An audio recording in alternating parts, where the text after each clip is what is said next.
Hello friends, welcome रोशन computer institute. सी language का ये third lecture है। इसमें मैं आप लोगों को बताने जा रहा हूँ सी कमेंट्स कि आप जैसे कोई प्रोग्राम लिखते हैं तो उसमें कमेंट कैसे दे सकते हैं, कैसे उस कोड को एक्सप्लेन कर सकते हैं। इस बारे में ये बताने जा रहा हूँ कमेंट क्या होते हैं। चलिए स्टार्ट करते हैं। Comments can be use to explain code. Comments क्या करते हैं? कोड को एक्सप्लेन करते हैं, ठीक है। और कमेंट जो हैं दो टाइप के होते हैं। कौन कौन से? एक कमेंट होता है आपका सिंगल लाइन और सेकंड होता है आपका मल्टी लाइन। टू टाइप के कमेंट होते हैं आप लोगों के। एक तो हो गया आपका सिंगल लाइन कमेंट और फिर हो गया मल्टी लाइन कमेंट, ठीक है।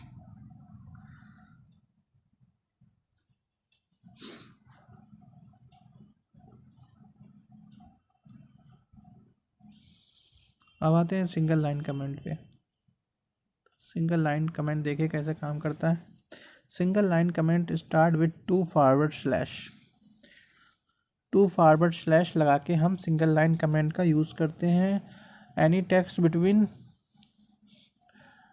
To forward slash and end of the line is ignore by the compiler will not be executed.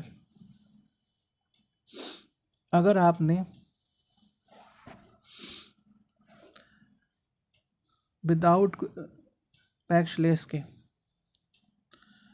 कोई कमेंट कर दिया है तो वह कंपाइलर एग्जीक्यूट नहीं करेगा प्रोग्राम को, ठीक है।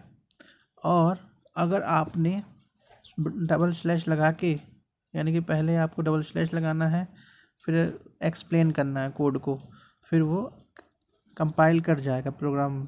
विदाउट डबल स्लैश के कोई भी कमेंट लिखेंगे तो प्रोग्राम कंपाइल नहीं करेगा, ठीक है। और जो सिंगल लाइन कमेंट है वो कोड के बिफोर लगता है, यानी कोड से पहले। आप जहाँ भी कोड लिखने जा रहे हैं उससे पहले आप डबल स्लैश और फिर कमेंट लिख देंगे, उस कोड को एक्सप्लेन कर देंगे, ठीक है। एक तो ये तरीका हो गया। और सेकंड तरीका इसका ये होता है, एक तो ये हो गया, देखिए ये पहले क्या किया है, डबल स्लैश लगाया फिर हमने कमेंट एक्सप्लेन कर दिया है प्रिंट ऑफ हेलो वर्ल्ड, तो इसके ऊपर ये कमेंट किया गया। यानी कि जो हमने कोड लिखा हुआ है कोड से पहले हमने ये कमेंट लिख दिया। एक तो ये ऑप्शन हो गया। और दूसरा हो गया आपका सेकंड, पहले आप कोड लिखेंगे प्रिंट ऑफ, ठीक, इसके अंदर जो भी आप लिख दें, ठीक। और एंड में जब हमारा कोड ख़त्म हो जाता है तब हम बैक स्लैश लगा के कमेंट कर सकते हैं, ठीक है। देखिए यहाँ पे this example use a single comment at the end of A line code. देखिए यहाँ पे end of the line code किया गया है। यहाँ पे हमने पहले फर्स्ट ऑफ ऑल क्या किया गया है अभी मैं बता रहा हूँ।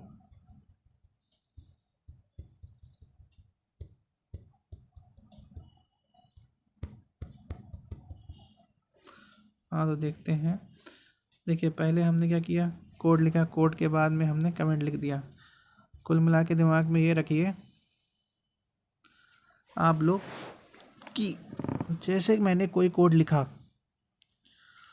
कोड लिखने से पहले यानी कि बिफोर आप कमेंट दे सकते हैं, और कोड ख़त्म होने के बाद या कोड की लाइन एंड होती है जहाँ पे भी, उसके बाद double slash forward double slash लगा के आप लोग कमेंट दे सकते हैं। तो ये सिंगल लाइन कमेंट हो गया है, ठीक है। सिंगल लाइन कमेंट दो तरीके से लिख सकते हैं प्रोग्राम में, ठीक है।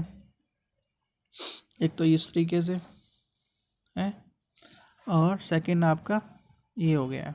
पहले क्या करेंगे, बिफोर कमेंट कर सकते हैं और फिर एंड ऑफ है लाइन ऑफ कोड। जब लाइन कोड की लाइन है वहाँ पे जहाँ पे इंड होगी वहाँ पे भी आप कमेंट कर सकते हैं। कैसे करेंगे? डबल फॉरवर्ड स्लैश लगाएंगे, टू फॉरवर्ड स्लैश लगाने के बाद आप कमेंट कर सकते हैं। ठीक है, सिंगल लाइन कमेंट हो गया। अब आते हैं मल्टी लाइन कमेंट पे। मल्टी लाइन कमेंट क्या है? Multi line comment start with slash string and and with star slash any text between, यानी कोई भी टेक्स्ट। कमेंट किस में होता है? कमेंट आपके टेक्स्ट के फॉर्म में होता है। ठीक है, slash string and string slash, यानी कि आप जब कोई टेक्स्ट में कमेंट, कोड का कमेंट लिखने जाएंगे तो उसमें सबसे पहले आप स्लैश लगाएंगे, फॉरवर्ड स्लैश, एक फॉरवर्ड स्लैश का यूज़ करके उसमें स्ट्रिंग लगाएंगे, फिर उसमें मल्टीपल लाइन आप लिख सकते हैं कोड। और उसके बाद क्या होगा, फिर आपने स्ट्रिंग लगाई और फिर फॉरवर्ड स्लैश लगा के उसको क्लोज कर देंगे। Will be ignore by the compiler. Compiler जो है, जब आप फॉलो करेंगे रूल को, फॉरवर्ड स्लैश स्ट्रिंग, कुछ comments line by line, multiple lines, उसके बाद स्ट्रिंग और फॉरवर्ड स्लैश से क्लोज कर देंगे तो कंपाइलर इसको इग्नोर करके आपका प्रोग्राम रन कर देगा। लेकिन अगर आपने सिंबल यूज़ नहीं किए कमेंट से पहले, यानी कि आफ्टर एंड बिफोर, कमेंट से पहले आपने नहीं यूज़ किए, तब एंड देन कमेंट जो है, कमेंट्स को कंपाइलर रन नहीं करेगा। ठीक है, चलते हैं आगे, देखते हैं, एग्जाम्पल दिखाते हैं आपको। देखिए एग्जाम्पल, इसमें क्या किया गया है, slash string the code below will print the word hello world to the screen and it's amazing star slash printf hello world. ठीक है, देखिए इसमें बिफोर में मल्टीपल लाइन यूज़ की गई है, मल्टीपल कमेंट्स यूज़ किए गए हैं। ये तो आपका हो गया मल्टीपल कमेंट्स। सी में मल्टीपल कमेंट कैसे लिखते हैं वो मैंने आप लोगों को समझा दिया। नहीं अगर समझ में आया आप लोग कमेंट कर सकते हैं, कमेंट करिए, बार बार पूछिए, मैं बार बार बताऊंगा। अब आते हैं सी वेरिएबल। सी वेरिएबल क्या चीज़ है? Variable are containers for storing data value. Variable एक प्रकार का कंटेनर है, उसमें क्या करते हैं, स्टोर करते हैं डेटा की वैल्यू। जो भी डेटा की वैल्यू होगी उसको हम वेरिएबल में यूज़ करते हैं। कंटेनर, कोई भी कंटेनर समझ सकते हैं आप। मान लीजिए आपका ये कंटेनर हो गया एक, ठीक, और डेटा की वैल्यू मान लिए वेरिएबल, हमने ए वेरिएबल लिया, ए वेरिएबल में हमने वैल्यू 5 पुट कर दी। तो जो वेरिएबल ए की वैल्यू क्या है, डेटा 5 हुआ, उस डेटा को हमने इसमें स्टोर कर दिया। ठीक, अब ये कंटेनर है आपका एक तरीके से, और कंटेनर में हमने वैल्यू स्टोर कर दी। तो variable are container for storing data value. Data value variable क्या करता है, variable are container for storing data value. Data की वैल्यू को स्टोर करता है वेरिएबल, एक प्रकार का कंटेनर होता है। ठीक है, मेमोरी में वेरिएबल क्या करता है, एक मेमोरी हो आपकी, ठीक है, हार्ड डिस्क हो गया, उसमें क्या करेंगे, वेरिएबल का काम ये रहता है, प्रोग्राम में जो डेटा वैल्यू होती है, जो मेमोरी में ये कंटेनर बने हैं छोटे छोटे से, उसमें ये वैल्यू स्टोर कर देता है। ठीक, अब चलते हैं आगे। In C there are different type of variable defined with different keyword। For example, variable जो हैं different type के होते हैं, different type के variable होते हैं। ठीक,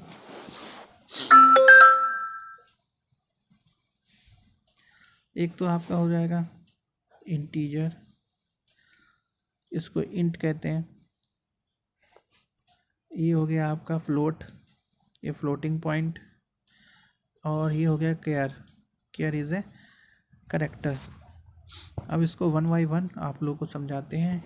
इंट क्या है? Stores integer whole number without decimal such as 1 to 3 और -1 to 3। इंटीजर एक पूर्णांक होता है और पूर्णांक को होल नंबर्स कहते हैं। होल नंबर वो होते हैं जो 0 से स्टार्ट होते हैं, ठीक है। और आपको अगर इंटीजर के बारे में अच्छे से पढ़ना है तो सीबीएसई बोर्ड की क्लास 6 में एक चैप्टर दे रखा है इंटीजर का, उसको आप अगर पढ़ लेंगे तो यहाँ पे समझना और आसान हो जाएगा कि इंटीजर क्या चीज़ है। इंटीजर वैल्यू कौन सी है? इंटीजर वैल्यू में देखिए विदाउट डेसिमल, पॉइंट में वैल्यू नहीं लेते हैं इंटीजर में, ठीक। होल नंबर होता है। होल नंबर देखिए इंटीजर कैसे होता है? 1 1 0 1 2 3, ठीक। अब यहाँ पे माइनस से भी शुरू होता है, 0 -0 -1 -2 -3, ये वैल्यू स्टार्ट होती है। ये इंटीजर हो गया। Integer store integer whole number को स्टोर करता है। अगर वेरिएबल में कोई हम डेटा लेते हैं, मान लीजिए हमने एक वेरिएबल लिया, ठीक, वेरिएबल लिया और वेरिएबल में हमने कौन सा टाइप लेना है? टाइप हमने इंटीजर लिया, ठीक। अब वेरिएबल टाइप हमने इंटीजर लिया है, अब हमने इसको कोई वैल्यू, कोई डेटा लिया। वेरिएबल टाइप हमने इंटीजर लिया, डेटा टाइप हमने ए ले लिया मान लीजिए, उसमें वैल्यू हमने 5 पुट कर दी, ठीक है। तो इसमें 5 वैल्यू पुट हो जाएगी अगर इंटीजर डेटा टाइप लेंगे। लेकिन अगर हम क्या करेंगे, इंटीजर वेरिएबल लेके और उसमें डेटा में हम अगर वैल्यू 1.2 फिट कराएंगे या 0.5 पुट कराएंगे, यानी फ्लोटिंग भिन्न number put, decimal number put नहीं होगा, क्योंकि इसमें लिखा है विदाउट डेसिमल होना चाहिए। इस पे आपको बेसिक चीज़ें हैं उन पे जोर देना बहुत ज़रूरी है। इन बेसिक चीज़ों के कारण ही प्रोग्राम में एरर्स आ जाती हैं। बच्चे क्या करते हैं, इंटीजर डेटा टाइप ले लिया, ठीक, डेटा हमने ए ले लिया, सपोज डेट वैल्यू उसमें हमने दे दी 2.3। तो इसमें क्या हुआ, हमने सही से वेरिएबल डिक्लेयर नहीं किया क्योंकि हमें मालूम नहीं था, क्योंकि इंटीजर में वैल्यू कौन सी स्टोर करवाई जाती हैं, ठीक। अगर यही डिटेल से हम लोग अगर पढ़ लें तो कोई भी प्रोग्राम जो है सी लैंग्वेज में कभी भी एरर नहीं होगी, अगर बेसिक नॉलेज हो। दिमाग में क्या करना है, बेसिक नॉलेज फीड करनी है। हमारा वीडियो देखें बार बार, कुछ नहीं करना है आपको, बेसिक से बेसिक नॉलेज दिमाग में स्टोर हो जाएगी। प्रोग्राम आपके खुद व खुद अच्छे से बनने लगेंगे विदाउट एरर। एरर कहाँ पे आती है? जब हमें बेसिक नॉलेज नहीं होती है प्रोग्राम की, हम सीधे ही प्रोग्राम बनाने पे उतर जाते हैं सिस्टम पे। लेकिन हमें क्या करना है, अपनी बेसिक नॉलेज को बढ़ाना है। बेसिक नॉलेज जहाँ पे हमारी क्लियर हो जाएगी, प्रोग्राम की एरर प्रॉब्लम भी सॉल्व हो जाएगी। अब आते हैं फ्लोट। फ्लोट क्या करता है? फ्लोट जो है वो स्टोर्स फ्लोटिंग पॉइंट नंबर। और फ्लोटिंग पॉइंट नंबर कौन से होते हैं? जितने भी डेसिमल नंबर हैं वो सब फ्लोट होते हैं। मतलब कि 5.3 यानी पॉइंट जहाँ पे लग गया दो नंबरों के बीच में, वो हो गई आपका decimal number. Decimal floating point में डेसिमल नंबर यूज़ करेंगे। देखिए मुझे लिखा है विद डेसिमल, सच एज 19.99 एक डेसिमल नंबर है, -19.99 एक डेसिमल नंबर है। ये भी प्लस से होके स्टार्ट होगा और माइनस वैल्यू भी पुट करवाएगा, स्टोर करवाएगा, लेकिन पॉइंट में, ठीक है। Floating point. फ्लोट क्या होता है मैंने बता दिया, डेसिमल नंबर यूज़ करता है। इंटीजर क्या होता है? होल नंबर यूज़ करते हैं, ठीक। अब केयर क्या है? Store single character. केयर जो है वह स्टोर सिंगल करेक्टर। केयर क्या करता है? सिंगल करेक्टर स्टोर कराता है। मान लीजिए आपका डेटा है,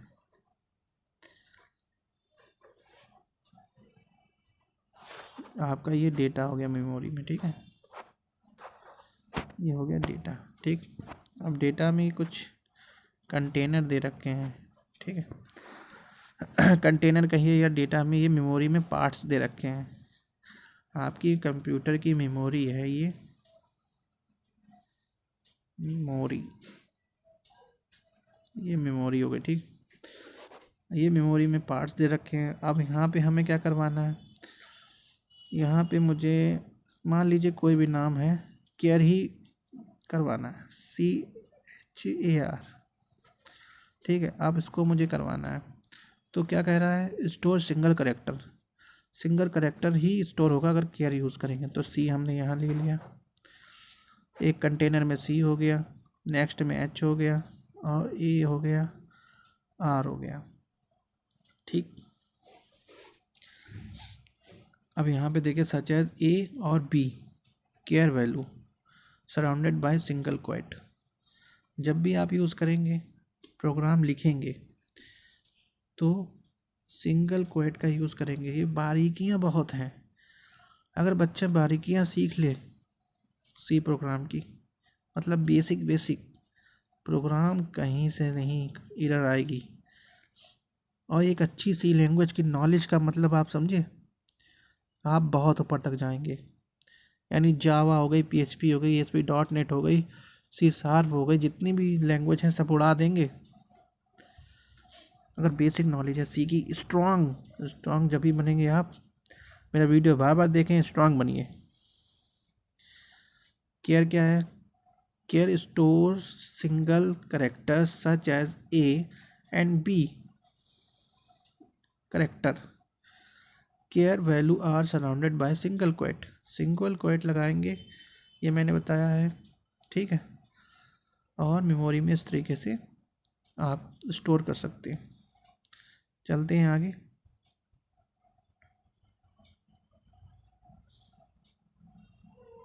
जो नहीं समझ में आ रहा है कमेंट करिए, कमेंट करिए, कमेंट करिए, कमेंट करिए, कमेंट करके मैं तुरंत सॉल्व करूँगा आपकी क्यूरी।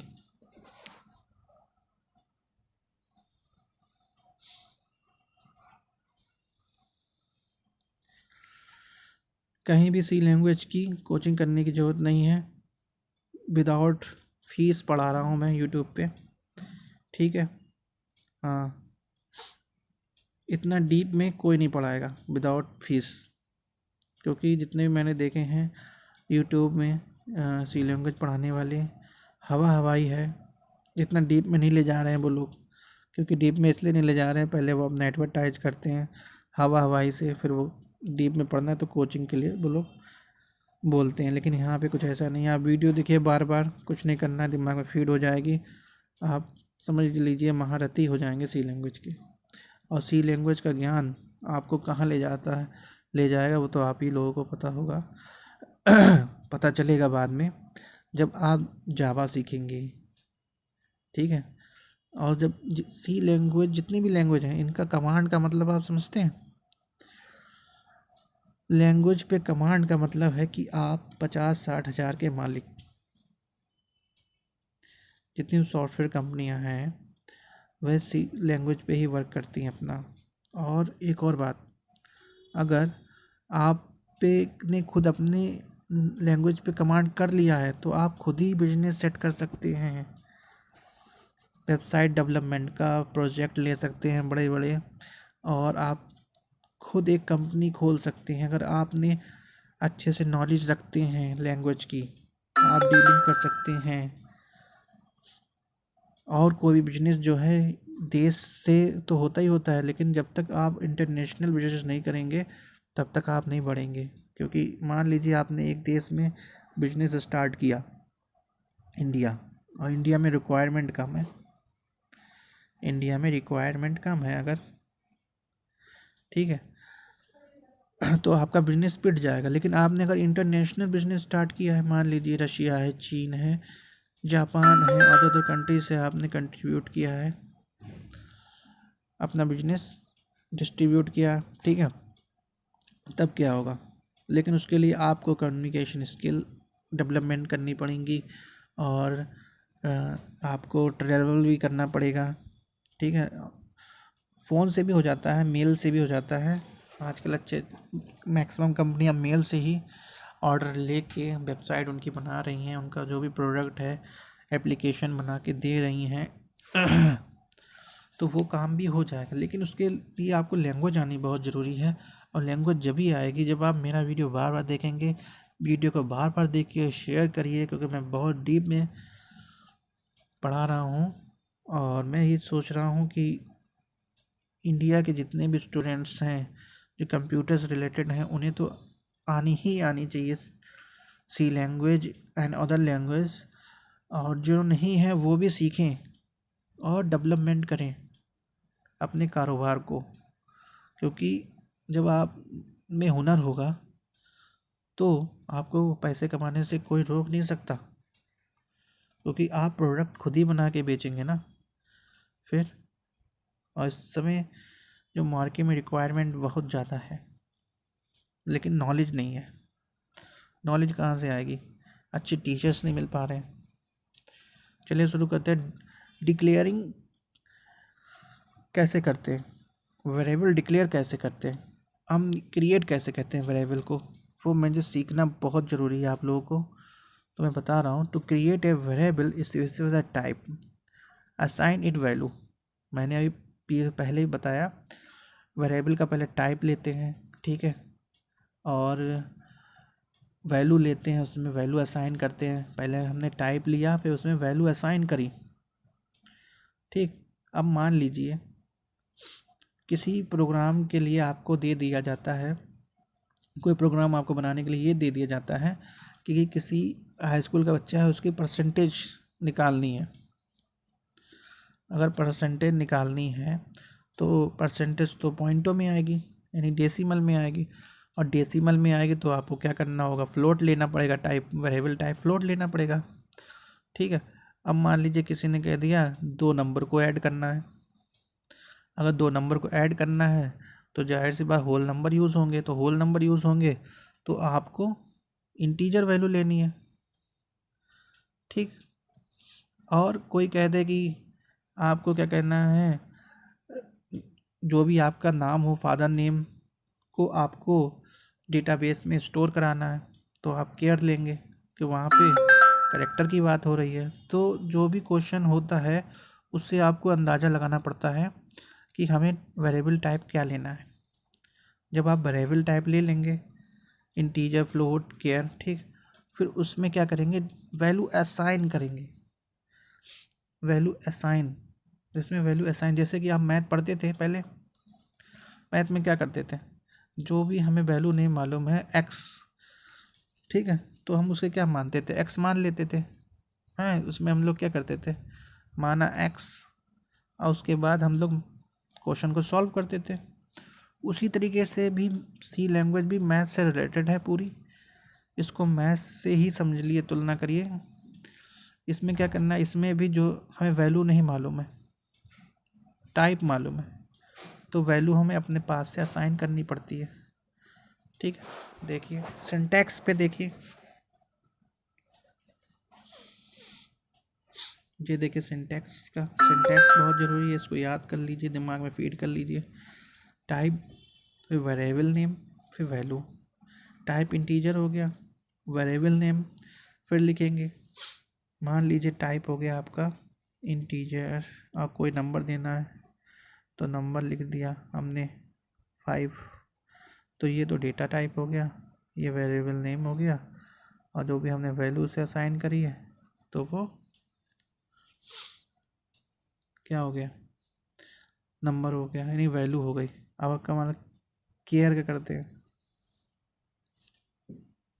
रिजल्ट हमने बताया था फ्लोट, फ्लोट में क्या करना है, फ्लोट में नंबर हमें देना, परसेंटेज, तो फ्लोट लिखा, फ्लोट टाइप हो गया, वेरिएबल नेम हमने रिजल्ट दे दिया, रिजल्ट इक्वल टू हमने 5.2 दे दिया, ठीक। इस तरीके से देखिए। अब केयर दिखाते हैं, केयर में मान लीजिए नाम लिखना, टाइप हमने केयर लिया, और वेरिएबल नेम हमने ले लिया नेम, ठीक, इक्वल टू, और ये हो गया पूरा नेम। नेम में हमें लेकिन यहाँ पे करेक्टर का यूज़ होता है, देखिए, ठीक, करेक्टर ले लिया ए, सिंगल क्वाइट, ठीक, लिया। आगे बढ़ते हैं। वेयर टाइप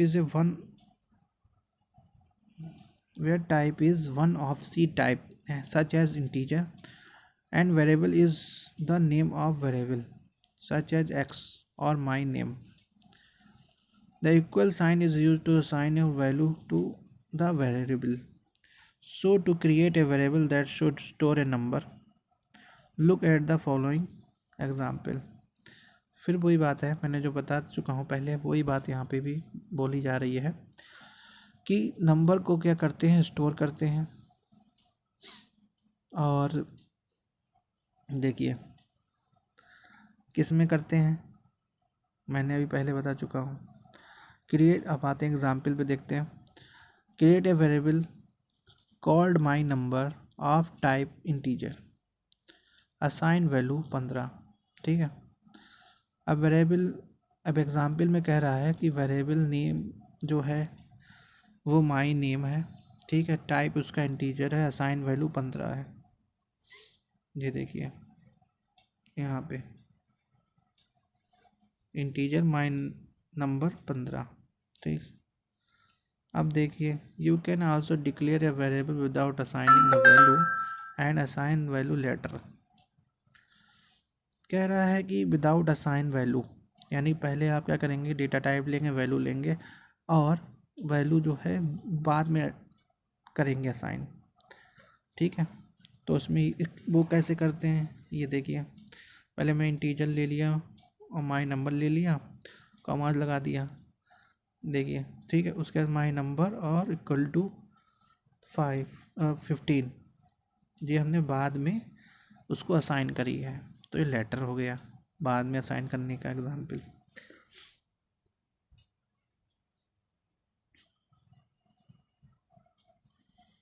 चलते हैं आगे।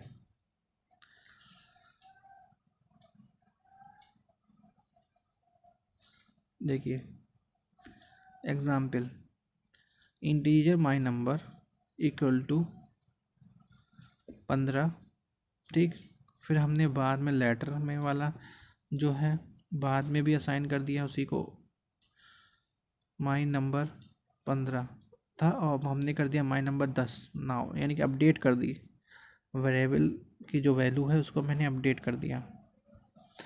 यहाँ पे नोट में भी कह रहा है, if you assign a new value to existing variable it will overwrite the previous value.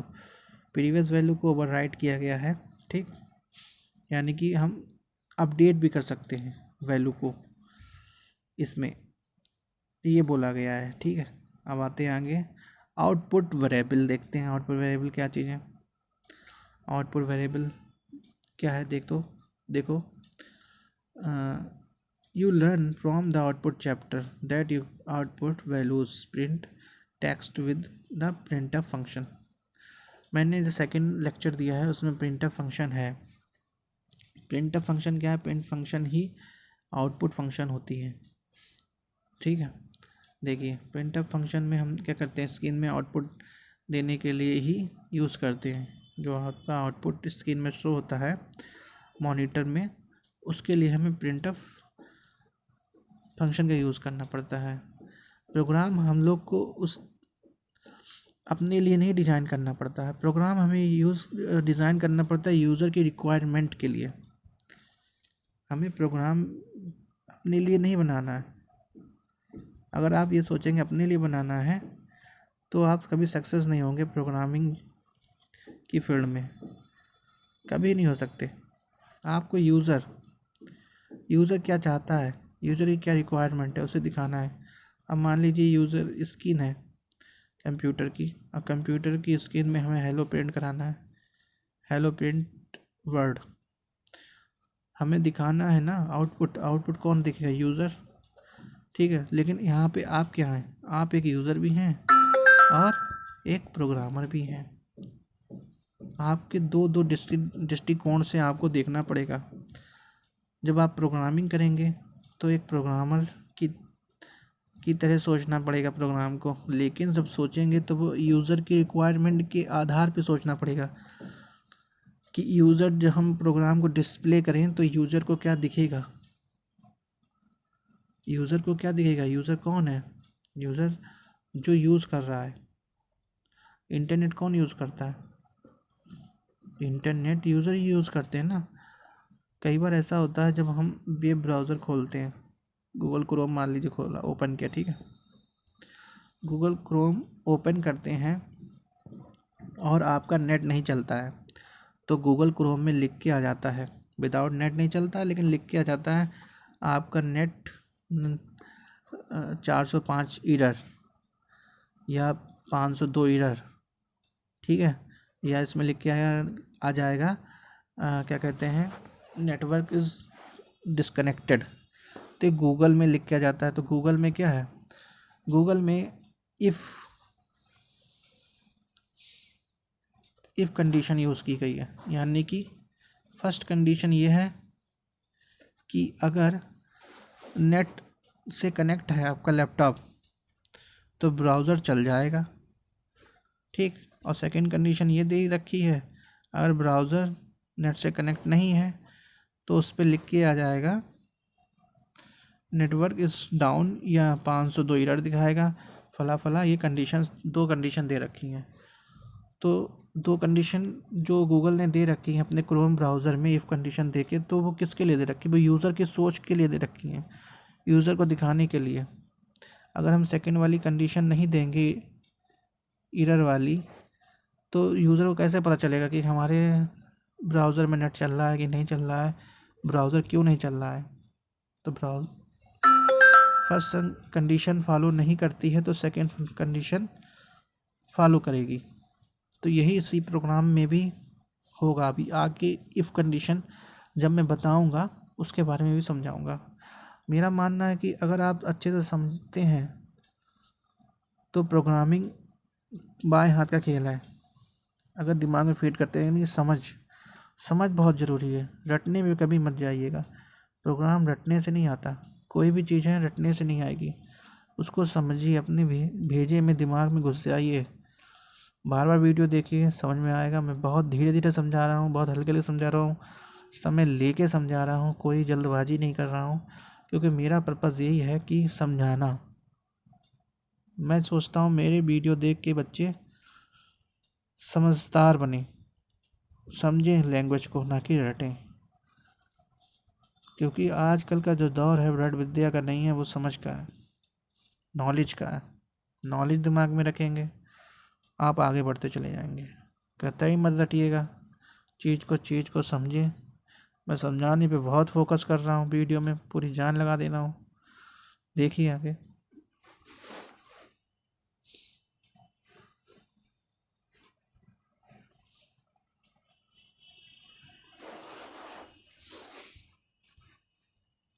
अब देखिए ये चीज़ जो है, मुझे तो नहीं लगता कि यूट्यूब में सबने बनाई होगी, मुझे नहीं लगता।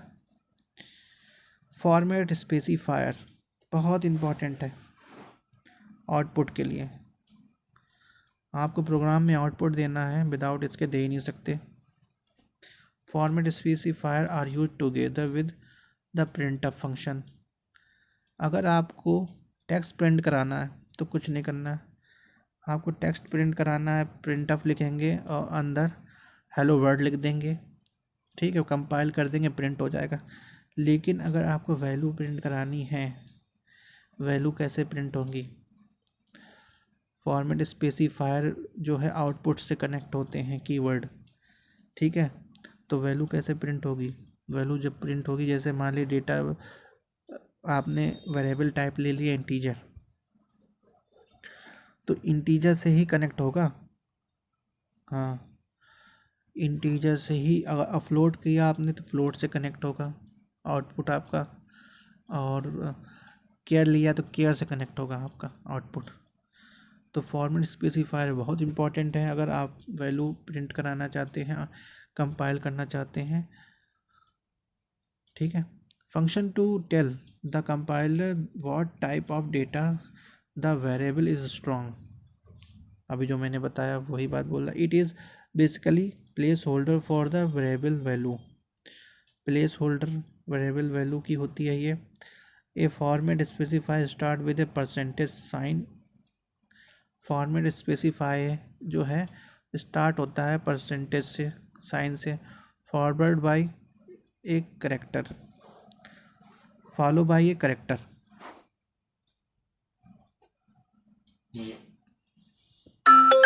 फॉलो क्या करता है, करेक्टर को, जैसे आई है, डी है, उसको फॉलो करता है। अब मान लीजिए एक क्वेश्चन ये भी बन जाता है, format specify start with a percentage sign. अब ये क्वेश्चन बन जाता है, format specify start which percentage sign, यानी कि कौन से परसेंटेज साइन से फॉर्मेट स्पेसिफाई स्टार्ट्स होते हैं। एक पेन और कॉपी लेके बैठिए, ये चीज़ नोट कर लीजिए, बहुत इम्पोर्टेंट चीज़ है। ठीक,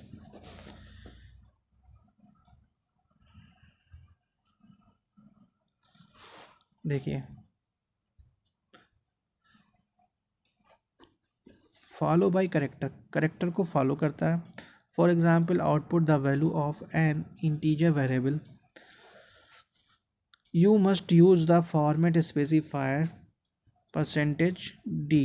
डी क्या, करेक्टर है, करेक्टर को फॉलो करा, और percentage I surrounded by double quotes inside the printf function. कह रहा है कि जब भी हम इनसाइड लिखेंगे, इसको डबल क्वोट में लिखेंगे परसेंटेज डी को या परसेंटेज आई को डबल क्वोट में लिखेंगे जब भी हम आउटपुट देना चाहेंगे। ठीक है, प्रिंटर फंक्शन की हेल्प से।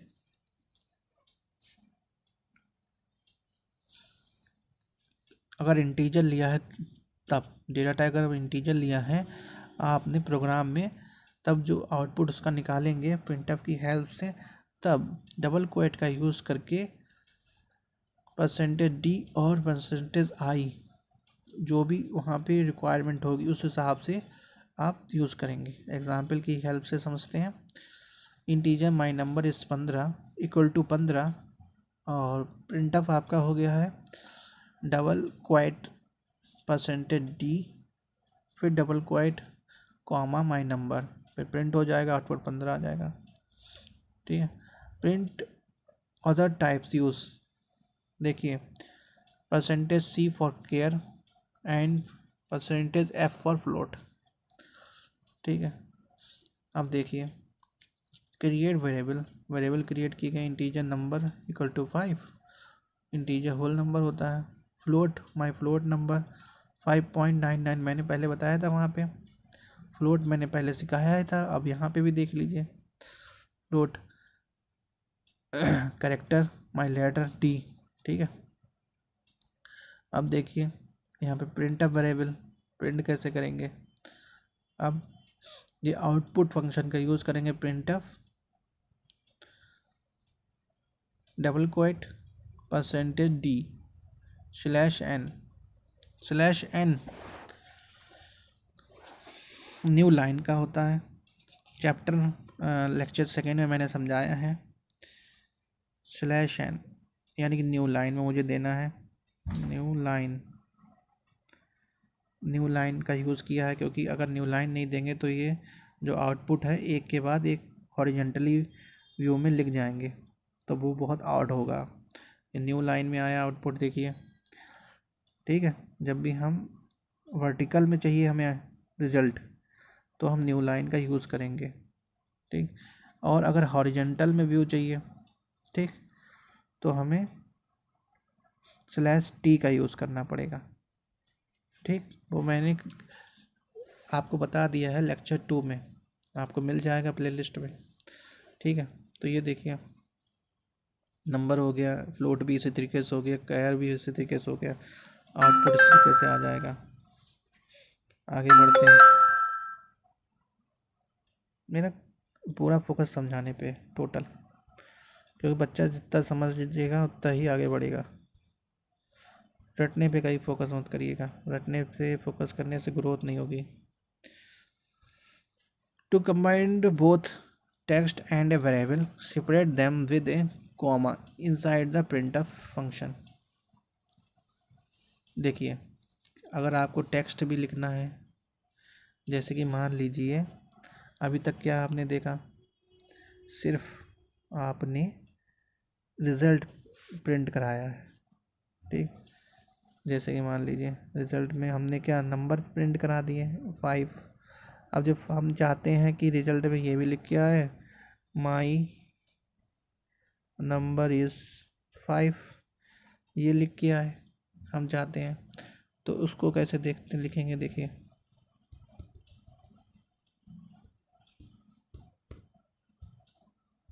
देखिए वही कहा गया है, टू कंबाइन बोथ बोलना है, to combine both text and a variable, ठीक। टेक्स्ट भी करना है और वेरिएबल भी करना है type. Separate them is with a comma inside the printf function, comma लगा के आप कर सकते हैं। देखिए हमने यहाँ पे लगा दिया डबल क्वाइट लगा के,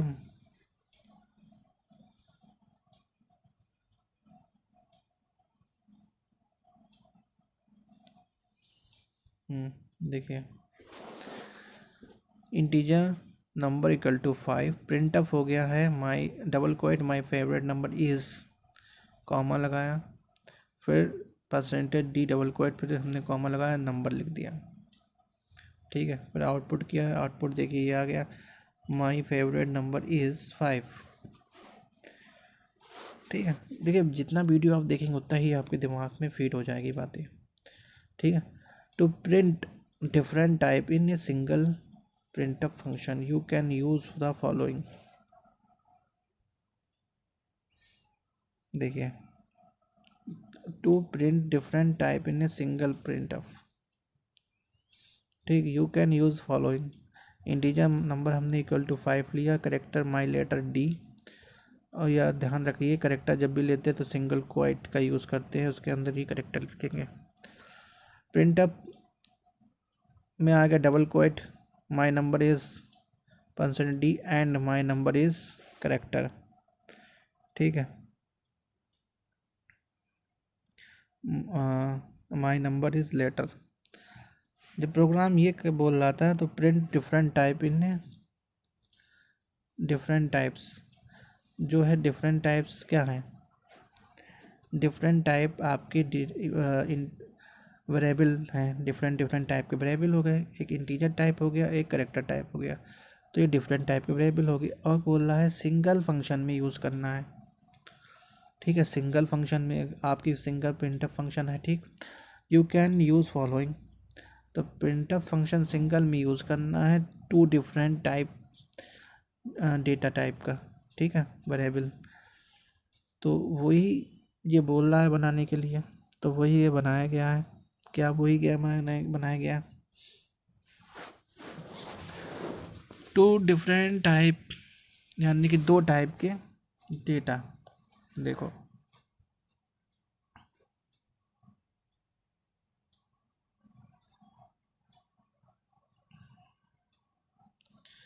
देखो देखो देखो देखो देखो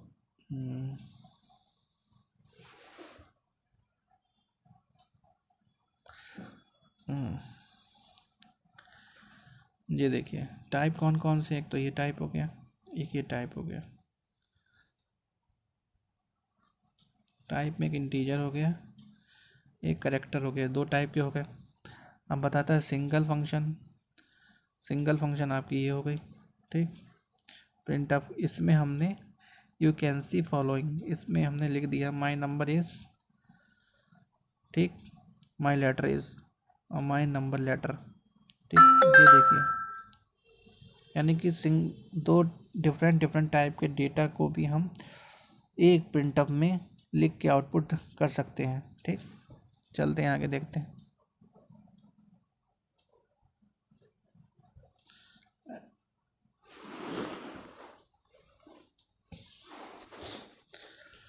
आप लोगों को पढ़ाने के लिए मैंने ये नोट्स अपने मेहनत से बनाए हैं, क्योंकि मैं चाहता हूँ कि बहुत ही प्रॉब्लम है सी लैंग्वेज में, सी लैंग्वेज कोई पढ़ाने वाला नहीं अच्छा है, क्योंकि जो मैंने फेस किया है, मैं नहीं चाहता हूँ कि हमारे जो इंडिया की पब्लिक है, जो स्टूडेंट्स हैं, वो फेस करें।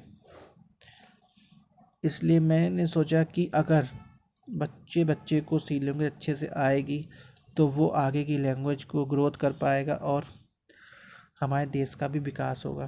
देश का विकास कैसे होगा? आप ही लोगों से होगा, क्योंकि जो हम अपना विकास करेंगे तभी देश का विकास होगा। वो कैसे? वैसे आपको मान लीजिए सभी लैंग्वेज आ गई, ठीक। जब आपको सभी लैंग्वेज आ जाएंगी तब क्या करेंगे? आप वर्क करना स्टार्ट कर देंगे उन्हीं पे। जब वर्क स्टार्ट कर देंगे तो आप वर्क लेने लगेंगे और इंटरनेशनल वर्क लेंगे लोगों से। जब इंटरनेशनल वर्क लेंगे तो आपका डॉलर में इनकम होगी, ठीक है। मान लीजिए एक अमेरिका की ही कंपनी है हो, या अमेरिका का कोई समझ लीजिए होटल है, ठीक है। उससे आपने कॉन्ट्रैक्ट ले लिया कि मुझे मैं आपकी वेबसाइट बना के दूंगा और जो भी आपका होटल मैनेजमेंट का सॉफ्टवेयर है वो मैं बना के दूंगा, ठीक है। आपने उनसे कॉन्ट्रैक्ट ले लिया साल भर का, तो क्या होगा? आपने क्या किया? उनसे रोज़गार लिया, ठीक। आप उन्हें बना के देंगे प्रोडक्ट, उनसे डॉलर में पैसे लेंगे, आपका हुआ विकास। आपके पास पैसे आ गए, उन पैसों से क्या करेंगे आप? उन पैसों से आप मार्केट में जाएंगे, कुछ सामान खरीद के लाएंगे या कहीं भी इन्वेस्ट करेंगे, ठीक। उससे उन पैसों से 4 लोगों का और विकास हुआ। मान लीजिए आपने सी लैंग्वेज या जो भी लैंग्वेज करके अपना विकास किया, अपना ग्रोथ किया है, अपना माइंड डेवलप किया। उस माइंड डेवलप से आप क्या करेंगे? अदर कंट्रियों से या अपने इंडिया में ही काम को अपने बेचेंगे, ठीक। उस काम से आपके पास 4 पैसे आएंगे। 4 पैसे आएंगे, उन 4 पैसों से आप कहोगे पैसे हैं, अब कुछ चीज़ें खरीदी जाएं, कुछ डेवलपमेंट किया जाएगा। आप अपना डेवलपमेंट करेंगे, ठीक है। तो सामान आप जाहिर सी बात है मार्केट से ख़रीद के लाएंगे किसी भी चीज़ का। तो आप जो सामान खरीद के लाएंगे आप अपना डेवलप करेंगे, तो जिसको पैसे देंगे आप उसका भी डेवलपमेंट होगा। इस तरीके से डेवलपमेंट हो रहा है। यानी कि आप अगर काबिल बनेंगे तो 4 लोगों को और काबिल बनाएंगे। यही चीज़ है कि आप और हम देश को आगे ले जा सकते हैं, ठीक है। नॉलेज बहुत बड़ी चीज़ है। चाइना ही देख लीजिए, चाइना सिर्फ नॉलेज भी है, पूरा चाइना। आज जो हमारा संपर्क आप लोगों से है तो वो भी चाइना की हेल्प से ही है, क्योंकि चाइना और चीन ने देखिए रैम बना दी, छोटी छोटी सी मेमोरी कार्ड्स बना रहे हैं, ठीक है। चलिए आगे देखते हैं। Add variable together. 2 वेरिएबल हैं, उनको ऐड करना सीखें, ठीक है। तो ये तो आपका छोटा सा क्या कहते हैं प्रोग्राम भी है। इंटीजर हमने ले लिया, इंटीजर क्या है? डेटा टाइप है। वेरिएबल नेम एक्स हो गया, उससे हमने वैल्यू असाइन करी 5। फिर इंटीजर हो गया डेटा टाइप, उसको वैल्यू हमने वेरिएबल नेम हो गया है, वेरिएबल नेम वाई दिया है और उसको वैल्यू हमने असाइन की है 6। फिर इंटीजर को हमने एक सम का प्रोग्राम है, फिर integer sum equal to X plus Y, फिर print of double quote %d double quote comma sum, output आ जाएगा 11। अब यहाँ पे भी ऑपरेटर का यूज़ होगा। जैसे बोला कैन यूज़ है प्लस ऑपरेटर। प्लस ऑपरेटर का यूज़ कैसे होगा? वो सम लिखना पड़ेगा हमें। सम लिखा, ठीक है। Integer sum equal to X plus Y, sum को हमने आउटपुट में दे दिया, ठीक। इस तरीके से कुल मिला के इसमें समझ लीजिए फार्मूला का भी यूज़ होता है सी लैंग्वेज में। हमने 2 नंबर लिए, असाइन किए, ठीक है, और उनको असाइन करके जोड़ना है, यानी कि ऐड करना है, तो उन्हें हमें सम लिखना पड़ेगा ना।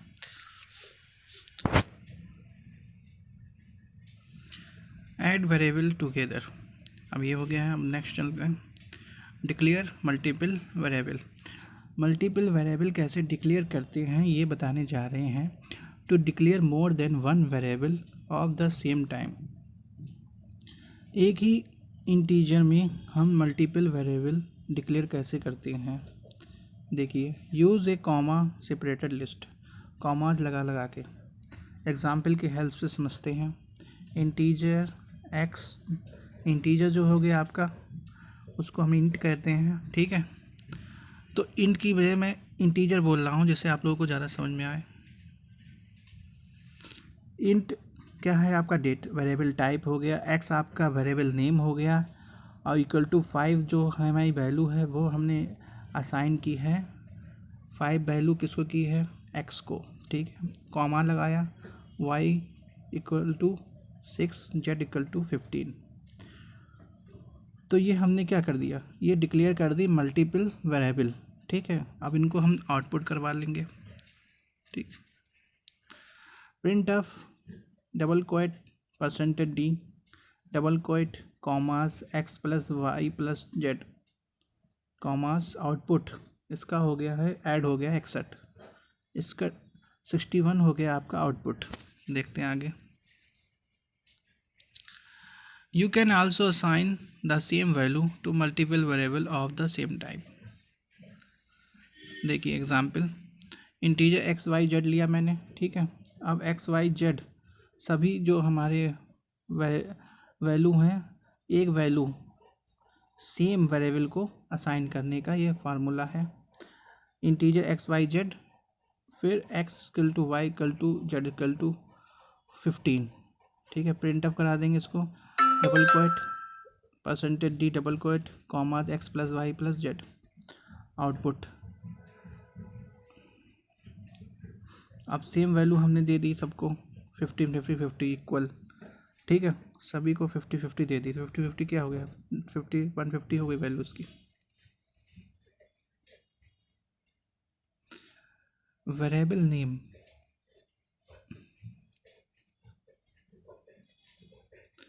वेरिएबल नेम आपको अब नेक्स्ट लेक्चर में मिलेगा। अब यहीं तक हमारे चैनल को सब्सक्राइब करें, लाइक करें, शेयर करें, कमेंट करें, जो भी चीज़ ना समझ में आई हो, और सब्सक्राइब ज़रूर करिएगा और कमेंट भी करिए, शेयर भी करिए वीडियो को। Thank you, bye.